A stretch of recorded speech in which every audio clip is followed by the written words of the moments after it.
Your safety comes first with the First Alert Radar Network. First just got faster.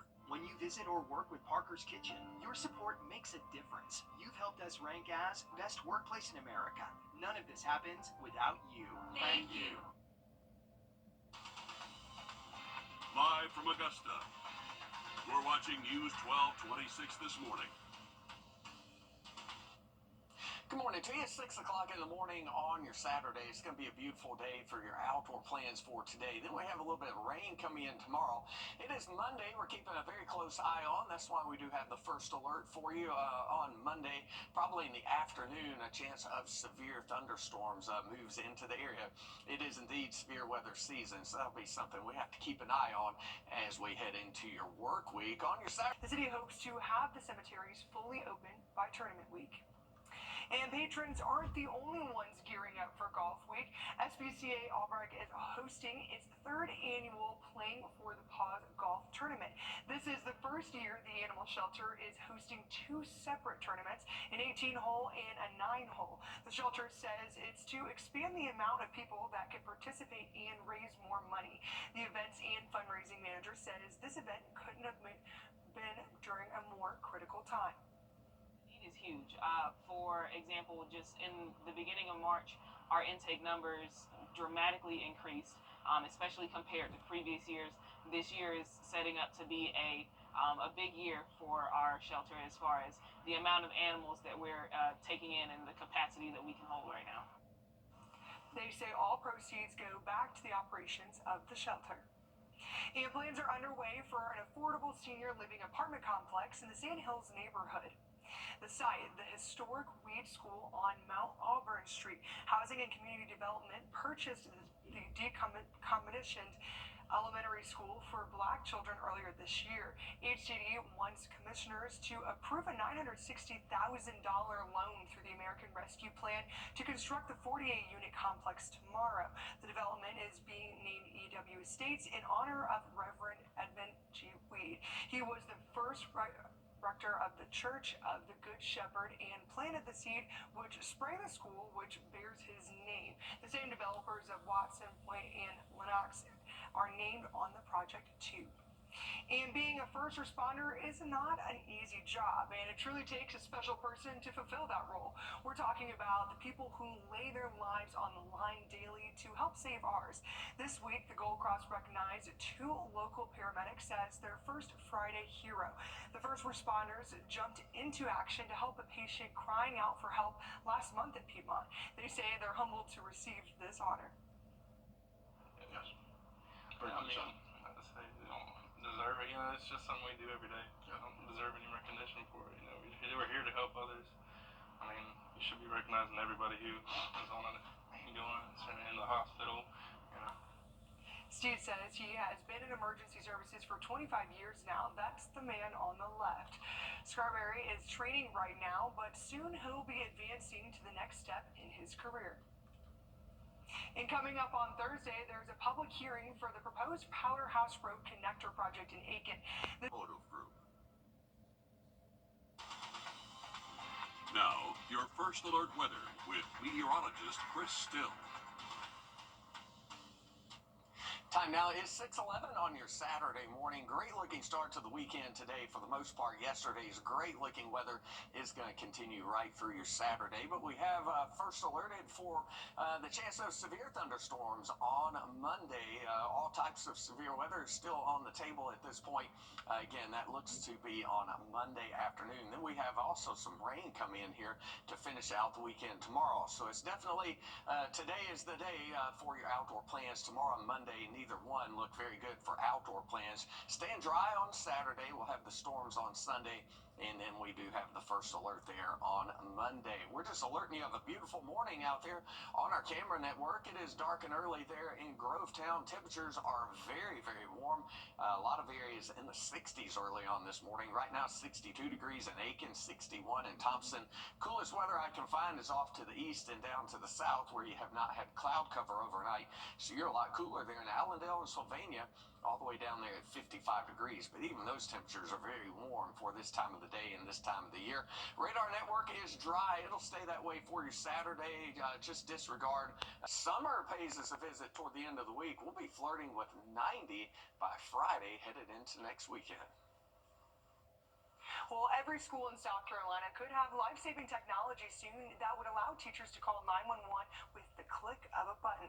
That's the goal of the bipartisan group of lawmakers to keep your kids safe. As your State House reporter Mary Green explains, there's a major concern of how to pay for it. These programs can save lives. Behind his school ID, high school teacher Patrick Kelly carries this, his mobile panic alert system badge. This button right here, if I'm on campus, click it 3 times. That's going to notify administration that I have a classroom-based emergency. Click it 8 times or more, that initiates the campus-wide lockdown. Every teacher in every school in Richland School District 2 has one, a safety feature that's in place in about a dozen districts across the state. Lawmakers want every teacher in South Carolina to have something like this soon. Safety's good, and a system is good that can reach everybody as quick as it can. And that's where we want to get to for this. A bill advancing in the House of Representatives would require all schools have a mobile panic alert system, which would alert local first responders when activated in emergencies, and could even put a school into lockdown. At the start of the school year, the system that we use was being used at Appalachia High School in Georgia, where there was a tragic shooting. 4 students lost their lives.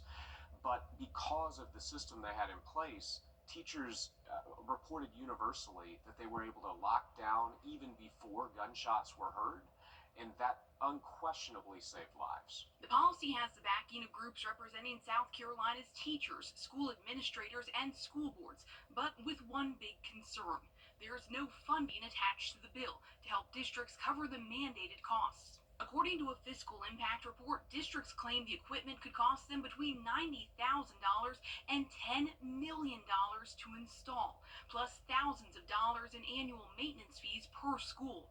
Some districts obviously have the means, while others may not. Lawmakers say they plan to speak with their colleagues who are in charge of writing the state budget about funding for this initiative. We're just trying to keep people as safe as we can. And if this bill becomes law, schools would be required to have this new equipment in place by July of next year. Reporting from the State House, I'm Mary Green. And many schools in the CSRA have panic buttons, although they're not required. One of the panic button companies, Senjix, charges each school roughly $8,000 per, but local district leaders say they're happy with the safety and security it provides. And voter alert, if you live in Georgia and have not voted in nearly a decade, your right to vote in the future elections is at risk. The Secretary of State's office says it plans to purge as many as 455,000 inactive registrations this summer. Officials say this is for people who have not voted or have not had contact with election offices in 9 years. It's expected to be the largest voter registration removal in Georgia history and one of the largest in U.S. history. And a safety reminder for South Carolina drivers: whenever you see flashing lights on the side of the road, you need to move over. It's not just a courtesy, it's the law, specifically the move over law. It's in place to keep first responders, road workers, officers, and the community as a whole safe. What if you can't move over, though? You're supposed to slow down and way down. Drivers who break this law can face a hefty fine, but troopers say a fat fine might be the least of your worries. You got to think about the potential for loss of life and injury, and that's really what's going to carry something, a lot further into years to come. So, you want to keep a good driving record. You want to pay those, low insurance rates and stuff like that. But most importantly, we got to protect the human life. Georgia and South Carolina have the same move-over law. In fact, all 50 states and Washington, D.C. have move-over laws, but they can be slightly different from place to place. If newly filed legislation is passed, South Carolinians will not have to leave the state to visit a casino. If the bill becomes a law, a $1 billion casino project could move forward in Orangeburg County. Naomi explains how this could be a major economic boom for the state. This sign is reflective of how prosperous this property once was, but now it sits vacant and run down. A new law could change that and bring millions to this quiet exit off I-95. And I think that if we had a little bit more of an economic boost in Santee, the pay would go up, people would be happier. It could really be a game changer. This site used to be the home to thousands of shoppers looking for bargains. If a newly filed bill is passed, the site could be home to millions testing their luck at another form of legal gambling to be approved in South Carolina. Chris Murphy is the lead sponsor of the I-95 Economic and Education Stimulus Act. He argues the I-95 corridor is in need of an economic boost. I just have all the confidence in the world that this will just be a game changer for that area. Murphy tells me Orangeburg County is considered a Tier 4 county, meaning it lacks economic opportunity, a reason some homeowners argue this development could benefit the area. And I know that there are a lot of people that are against it because it's growth and it's development, but I mean, we're never going to grow if we don't accept these new things.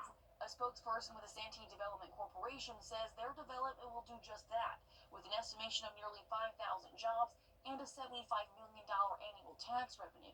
They expect over 4 million annual visitors, including travelers from out of state. Every other state is doing it. If you're not doing it, you're going to lose the revenue to the neighbor states. The entire project will be privately funded, according to the Santee Development Corporation. Some locals here in Santee tell me they enjoy the area, despite the lack of growth in recent years. Some tell me they question the safety of casino gambling in a state that has long opposed it. It now lays in the hands of lawmakers to decide whether South Carolina will welcome its first casino. And if they do, it could change not only the economic landscape of Santee, but fulfill the wish some South Carolinians have had for a casino for years. Well, the pollen meter, as you might expect this time of the year, pretty much pegged out. That is in the very high category currently. We do have rain on the way Sunday and headed into Monday. Hopefully a little bit of a relief there. We'll talk more about that and have a look at your weekend travel forecast when we come back. Get 12,000 And a better yield. morning, afternoon, night, Monday through Sunday, 24/7. Our first alert commitment to you is the power of 5 meteorologists, always tracking weather that impacts you, telling you what we know as soon as we know it. All the tools, the latest technology, and the first team of 5 meteorologists. First Alert is our investment in your family's safety. News 12's First Alert weather on your side. Foundation damage. In the full forecast in just Good morning, I'm Audrey Dickerber. Thanks for joining us. And this weekend, you get a chance to feel like a kid again. This Augusta Junior players are performing Peter Pan, and your Ashley Campbell sat down with the director and cast. As she reports, it's a timeless classic with a twist. It's a tale of never growing up. The Augusta Junior players' performance of Peter Pan is sure to take you back to your childhood. At least that's what director Karen Hyde is hoping. There's always an adventurous spirit in all of us. There's always a child in all of us. And I think that's really important to keep that in mind. The former art teacher says since the play is now in the public domain, she and her husband got creative with the classics so many know and love. We have added a few adventures and still keeping to the basis of the story. A kid that never grows up. Family, some creative endeavors and things like that. Damian Wilson plays Peter Pan. He tells me he's hoping you find the kid in you by the time the performance is over. I get to bring out that childlike aspect of me that I love being a part of, especially in theater. And being able to, have when the audience comes in, even if it's not just kids, I'll be able to hopefully have some of the adults feel that inner childlike experience once again seeing the show. Giving you a break from the seriousness of life, if only for a couple of hours. They're going to this magical place that they never heard of where kids don't grow up, so they get to experience that. This is crazy. This is like a dream. Ashley Campbell on your side. You can see Peter Pan at the Kroc Center today at 3 or 7 at 7:30 p.m. And you can get tickets at AugustaPlayers.org. And it's something we need to get comfortable talking about, and now is the time to do it. March is Colorectal Cancer Awareness Month, and our local hospitals are starting the conversation. Susanna Halliburton reports they're finding solutions in how to help you prevent the disease. If you ever wondered what your colon looks like, here it is. Colorectal cancer is the third most common cancer in the U.S. It's something health officials say you should be talking about. I like to just get to people to where they're comfortable talking about their colons and to not be shy and stoic, and then it's important to have these conversations with our family members. Catherine Spradling is an endoscopy nurse at Wellstar. She says there's been an increase in colon cancer in younger adults. To help prevent the disease, the age to get screened has been lowered to 45. It is completely preventable, beatable, and very treatable. We just have to see what's in there. And while you want your colon to have healthy tissue, that's not always the case. Polyps are a small growth on the lining of the colon that can be harmless or potentially cancerous. A screening would detect this, allowing doctors to then remove it and examine it. That's what a screening test is all about. It's something you do even before the disease develops, and the importance is to prevent or even catch cancer early. And while this large colon inflatable is a great conversation starter, you should consider what the inside of your colon looks like. Dr. Guru says it's important to pay attention to your body. If you're having any symptoms of bleeding for your rectum, having recent changes in your weight or appetite, you have a family history of colon cancer, or if you have none of these symptoms, you still have to start your colonoscopy at the age of 45 years so we can catch cancer early and treat it. According to the Cancer Alliance, 1 in 24 people will be diagnosed in their lifetime. That's why it's important to get screened. If you have a family member that's been diagnosed with colon cancer, you should get screened earlier than recommended at the age of 45. African Americans do have a higher risk, so again, take care of yourself and get checked.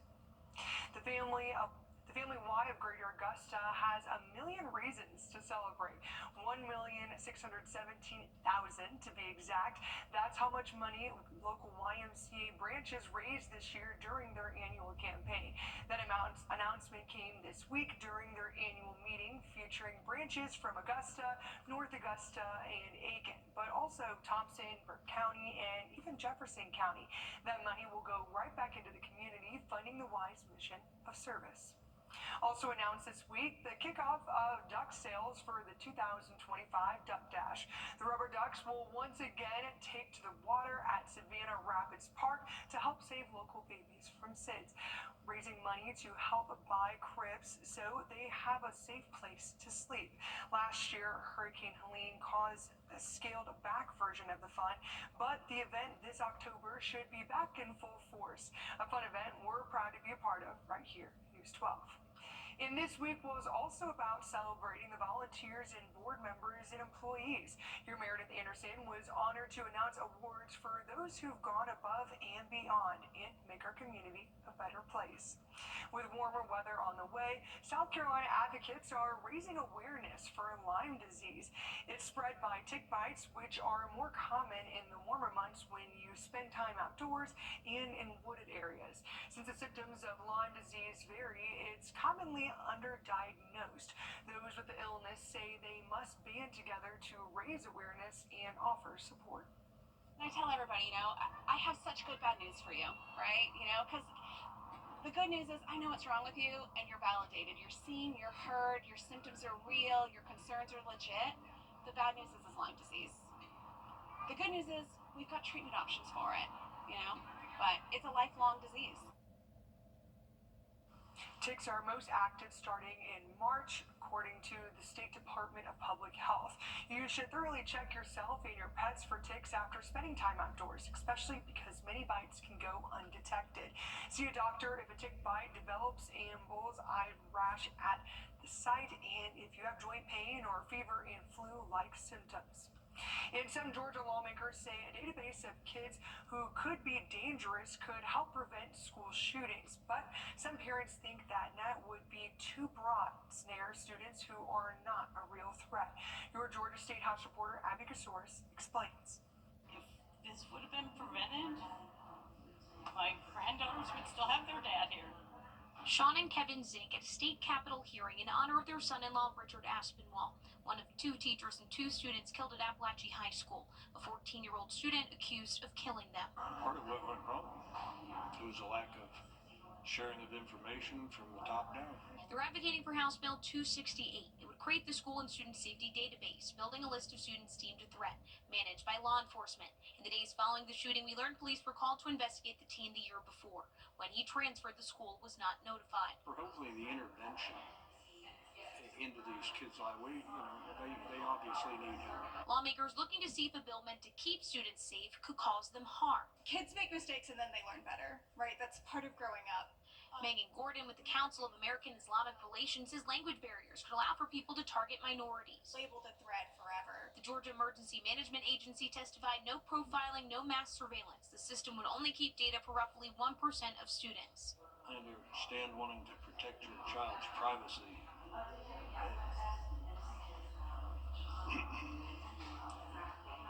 Cost of lives. I think protecting their lives is more important.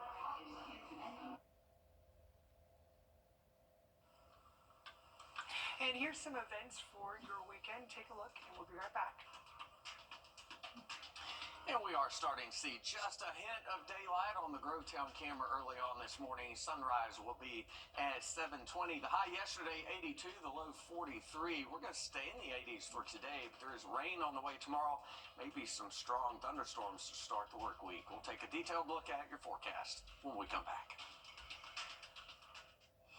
Hi, I'm Tim Strong, and I'm inviting you on a holiday vacations tour. Join me in Iceland to see the Northern Lights, October 18th through the 24th. Discover Iceland's best-known national treasures, including the world-famous Blue Lagoon. We'll marvel at geothermal wonders, majestic waterfalls, and search the night sky for magical auroras. Visit holidayvacations.com, keyword Augusta, for more information, to watch the travel show, or call 888-557-1020 for a free brochure. Visit holidayvacations.com, keyword Augusta, for more information. Who you trust matters. At News 1226, finding truth is our promise to you. Checking the facts on all sides. And we'll continue to keep you To covered. serve you with accuracy. Now we have issued a first look weather days. Impact. Our team will continue following this story and transparency. We begin with breaking news happening right now. Empowering you to make the best decisions for your family, for your future. News 1226. Who you trust matters. And the Ronald McDonald House Charities of Augusta received a donation from Lazy Boy getting new furniture to help the house. 23 families stay at the house each night next to the Wellstar MCG Children's Hospital. 4 new recliners were donated, and we heard from the president of the Ronald McDonald House Charities of Augusta about the donation. Quality furniture like provided by Lazy Boy goes a long way to keeping families comfortable. But also to be able to show families how much love and support is coming from our community here in the CSRA. They are supported by philanthropy donations, so anything you give to help out supports the community. We will have a link to their website on ours at wrdw.com. Plenty of pollen to go around this time of year. Here's a look at our pollen meter for the next few days. The worst day will be today, followed closely by tomorrow. A little break by Monday as some rain moves into the area Sunday and into Monday. More on that and a look at your weekend travel forecast coming up. Let's